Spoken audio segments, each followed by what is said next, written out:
สำบายดีพี่น้องสำบายดีFCทุกคนทุกท่านพบเพาะกันยามสวยๆเนาะมื้อนี้ก็ขึ้นมาบ้านคือเก่าพี่น้องขึ้นมาเตรียมงานเนาะตั้งบุญแจกข้าวนำพี่อ้ายมื้อนี้มีมื้อห่อข้าวต้มมื้ออื่นพุ่นแหละสิได้ตั้งเอากองบุญขึ้นมาอันนี้อีแม่ไปซะยังบ่แล้วอยู่จนฮอดมื้อเลย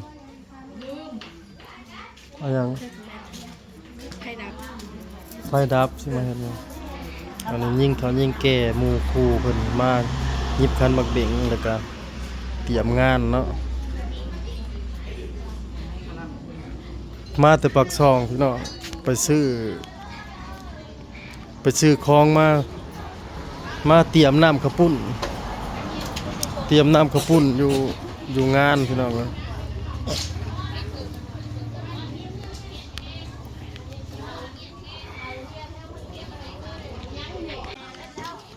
กำลังเตรียมสิเฮ็ดน้ำข้าวปุ้นสาวสีปลาดำสีมือปลาดำบ่มื้อนี้เพิ่นมาช่วยเฮ็ดน้ำข้าวปุ้นพี่น้องแล้วก็มีอีกสาวจอยเฮ็ดหยังตำหุ่งบ่ก็จอยทานหัวขายกำลังปิดหมักพริกสิขัวบ่เฮ็ดน้ำหนาหน้ากระปุ่นแล้วตัวนี้มันปิดมถ้าเสียเอาตัวปิดแล้วพะโล้70เนาะอันนี้ปะทก10ตามงบจำได้ประจำนะขอบคุณอีกครั้งหนึ่งเนาะผู้ใหญ่ที่ยืดมือมาช่วยในงานแจกเขาลุงตาบอดนี่แหละกราบขอบพระคุณหลายๆเมิดทุกคู่สุคนนั่นแหละ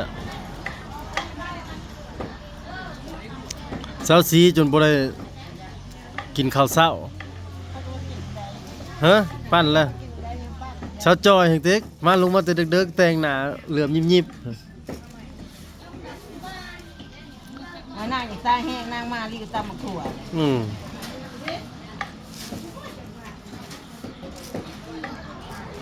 นั่งกับอีกตาแห้งที่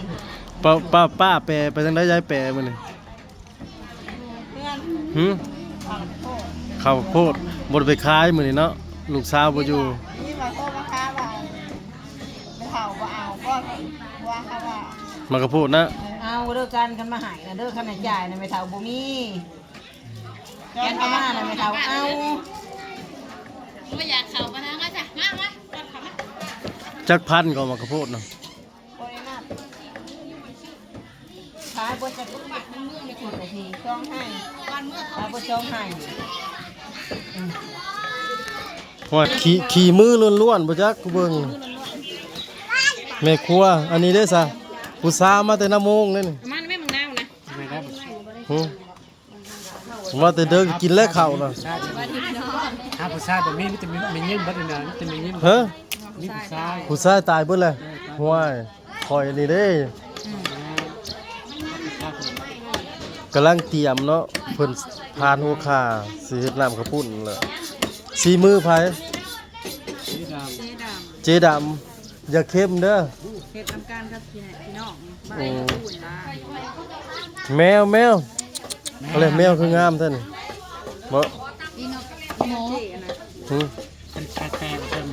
ขอบใจเด้อสาวจอยมาซอยเวียก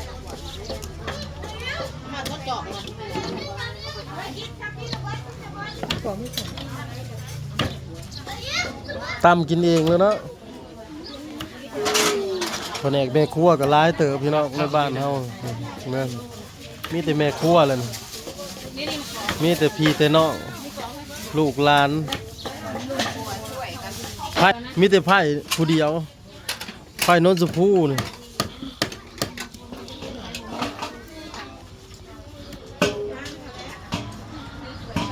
ลงมาแต่ดึกๆแต่งหนาคือคักแท้มาได้เหมือนบ่มีผู้เผาสวนไก่น้อยกับแม่ไก่น้อยกับแม่เผาสวน กุ้มบ่ไก่น้อยเนาะ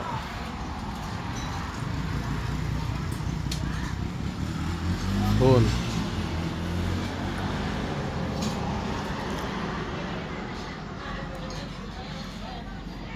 มื้อนี้มื้อห่อข้าวต้มซื้อเด้อพี่น้องมื้ออื่นผู้มื้อตั้งของบุญคนก็บ่ทันมีพอมีตั้งแต่แม่ครัวแล้วก็ยิ่งเฒ่ายิ่งแก่เพิ่นมายิบคันหมักบิ่งแล้วก็กับแม่ครัวแม่หยังนั่นแหละ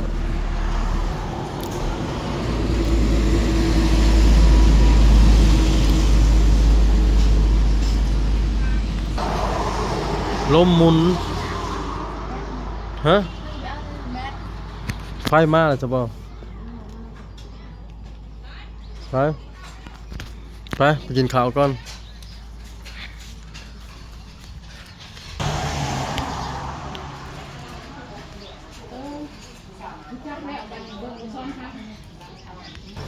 เมนูเที่ยงแกงหน่อไม้ลาบเท่าต้มปลา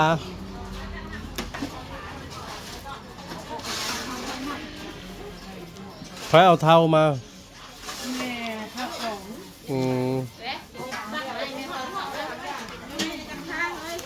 ต่างนั้นนี่กินนั่นนี่อีหลานะโอ้ชาจอย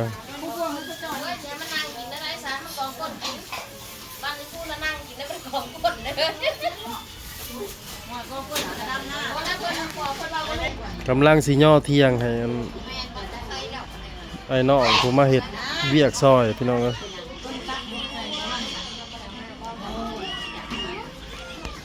เบิ่งละเดี๋ยวมาเดียวบ่นะเด้อสาวอยากเข่าเอาแขนเสือสิถึกเลย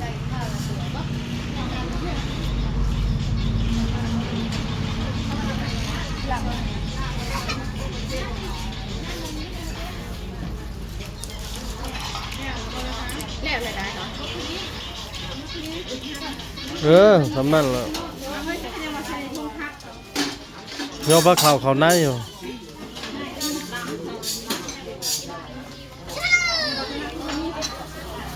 แซ่บอยู่เลยปลาย่อย่อย่อย่อย่อ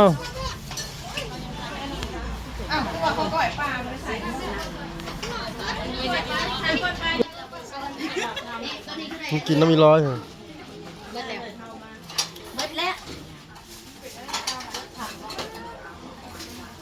ซอสซีมากินพี่เด้อป้าเด้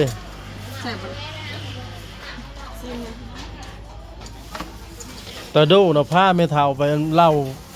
แจกอยู่ไซก็ผ้าเมทัลอันนุ่งไปเล่าแจกกันจักหมูเพิ่นอยู่ไซเขาว่าไปเองรถก็มีเขาว่ายังให้หมู่พาไปอยู่เจ้าไปจากเล่นเนี่ยอยู่เพิ่นเล่นไทยอีกบึดลังทิ้ง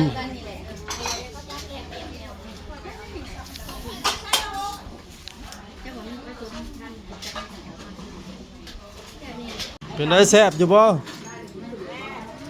อย่าว่าบ่แซ่บแล้วเขาเจ้าบ่เฮ็ดให้กินนะ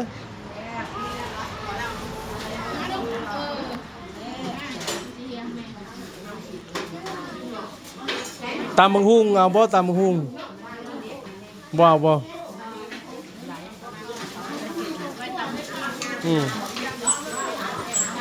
มีลาบเท่าแล้วก็จ้ำปลาต้มปลาแกงหน่อไม้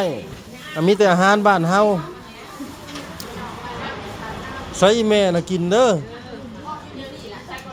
โอ้เจ้าพระเพิ่นกินได้จนน้อยเป็นลม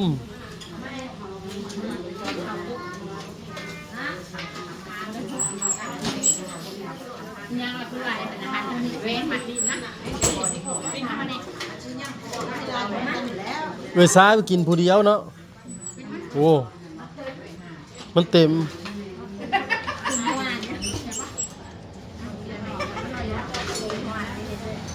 คลิปภาพไว้เพียงจะมีพี่น้องพอกันขึ้นหนาขอบคุณทุกกำลังใจเด้อที่เข้ามาเบิ่งมาชมเพราะสบายดี